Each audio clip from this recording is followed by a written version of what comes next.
c'est à droite et la vision de la scène. Donc là, quand il démarre, quand on affiche les textes sont dans les personnages. Donc ils ne sont pas bloqués à l'écran. Et puis plus les bulles sont grosses, plus les gens ils ont de chance à se rencontrer aussi.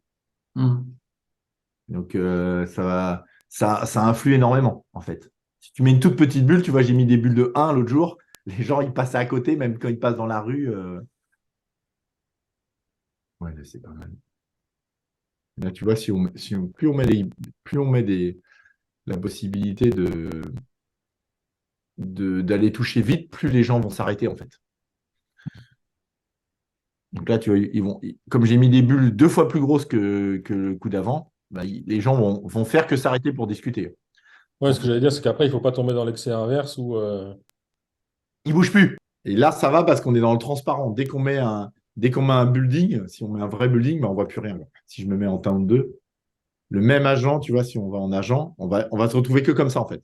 Si on suit les agents, on va se retrouver que avec des personnages qui vont être comme ça. Parce que la caméra va pas éviter. Elle va pas éviter. Bon, là, j'ai le collider que je pourrais enlever, là, quand même, sur les agents. Là, je ne sais pas c'est quel agent, celui-là. C'est la 7. 7, 7, 7, 7, 7. Si on suit la 7, on va pouvoir désactiver la bulle. Voilà. Donc là, c'est plutôt bien, je pense. Les bulles, je les voyais bien sur fond noir. Le ground, si je remets le.